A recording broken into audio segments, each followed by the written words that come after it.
Video ini hanya untuk mereka yang punya logika. Bagi yang tidak punya logika, skip aja. Wahai para pendukung Anies Baswedan, buka mata dan hati kalian. Jangan terus mengingkari kenyataan. Bagaimana mungkin Anies masih dianggap mampu memimpin Jakarta? Hari demi hari yang kita dengar adalah hal-hal memalukan. Yang terbaru adalah lagi-lagi soal Formula E.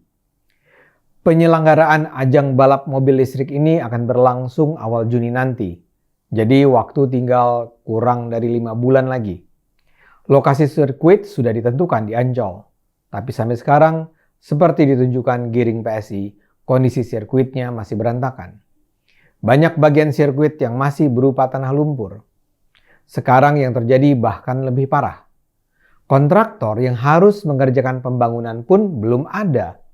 Pada Senin 24 Januari tersiar kabar bahwa tender proyek pembangunan lintasan balap Formula E di Ancol itu gagal terlaksana.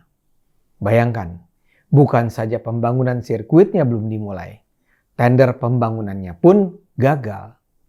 Dengan kata lain, sampai saat ini belum ada pihak yang ditunjuk untuk membangun sirkuit. Pengumuman tersebut diunggah oleh Jakarta Propertindo atau Jakpro dalam situs resmi e-procurement mereka. Di situs itu tertulis pengumuman bahwa tender proyek berjudul Jasa Rancang Bangun Proyek Pembangunan Lintasan Balap Formula E berstatus gagal.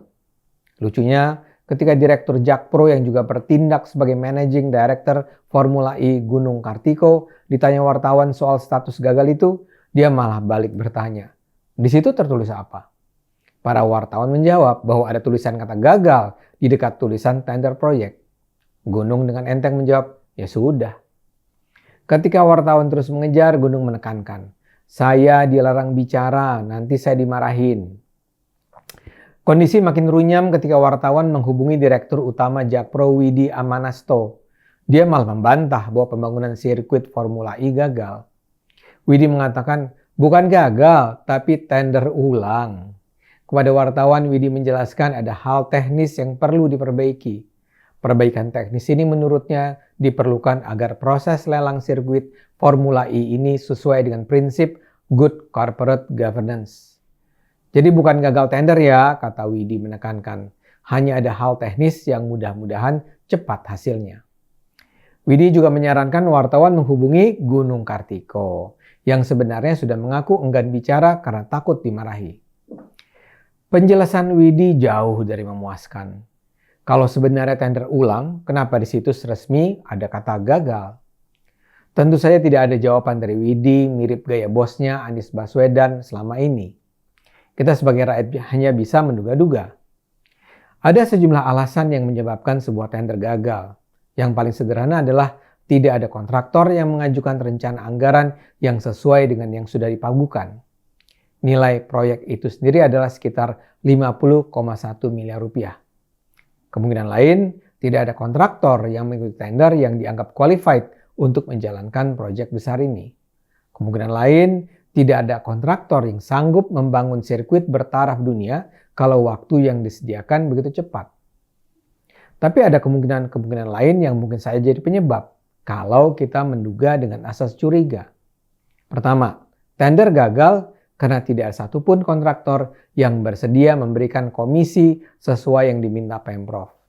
Atau satu lagi, mungkin saja memang sengaja dinyatakan gagal tender agar akhirnya yang diberi hak mengerjakan proyek adalah kawan-kawan di lingkaran terdekat Anies. Kecurigaan ini bukannya tanpa dasar. Berdasarkan aturan yang berlaku, tender yang gagal harus diulang kembali.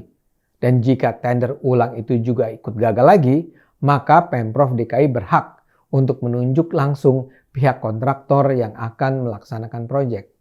Hal itu sesuai dengan Peraturan Lembaga Kebijakan Pengadaan Barang Jasa Pemerintah Nomor 9 Tahun 2018. Jadi, kalau Pemprov menunjuk langsung siapa yang akan memperoleh proyek 50 miliar itu? Kemungkinan besar ya BUMD-nya DKI seperti Jakpro. Tapi ini semua spekulatif sifatnya. Kita hanya bisa menduga-duga karena ya seperti ditunjukkan oleh sikap Gunung Kartiko itu, tidak ada transparansi dari Pemprov DKI. Persoalan ini sudah diangkat oleh PSI. Ketua Dewan Pimpinan Wilayah PSI DKI, Michael Victor Sianipar, secara terbuka menyatakan baik Anies maupun Jakpro terkesan lepas tanggung jawab. Semua lempar-lemparan, kata Michael. Michael menganggap proses penyelenggaraan Formula E tidak memiliki kesiapan yang matang. Ia mendesak Pemprov bersikap terbuka saja jika tidak sanggup menggelar gelaran internasional ini. Jangan dipaksa, kata Michael, nanti sirkuitnya jeblos. Di sisi lain, Michael juga mengungkapkan persoalan lain. Menurutnya, dari data yang ia miliki, sejauh ini penyelenggaraan balap Formula E ini belum mendapatkan sponsor pihak swasta. Padahal selama ini Pemprov DKI berkukuh bahwa pendanaan acara ini tidak akan datang dari anggaran negara APBD. Pembiayaan penyelenggaraan akan datang dari sponsor swasta. Ternyata sampai saat ini belum ada sponsor masuk. Mereka masih bersikap wait and see. Mereka ingin tahu apakah acara ini memang akan diselenggarakan dengan cara yang seharusnya sehingga layak bagi para sponsor untuk mengucurkan duit ke ajang ini. Masalahnya kalau urusan sirkuit ini saja masih tertunda-tunda, kecil kemungkinan para sponsor akan tertarik.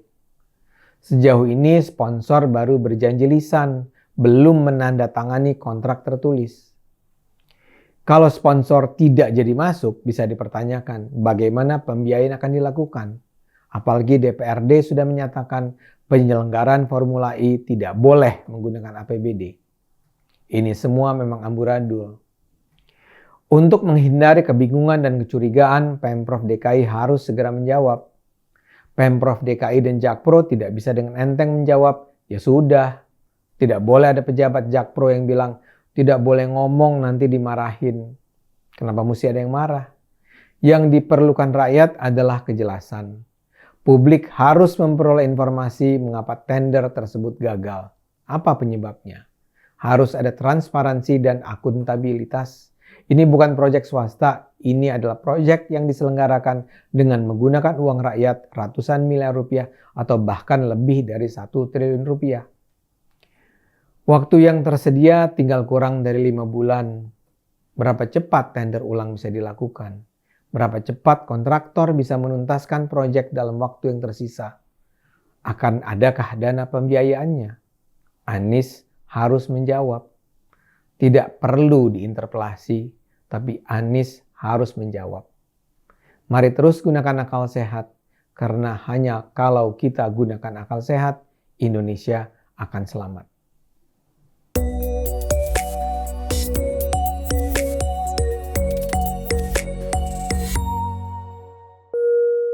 Video ini hanya untuk mereka yang punya logika. Bagi yang tidak punya logika, skip aja.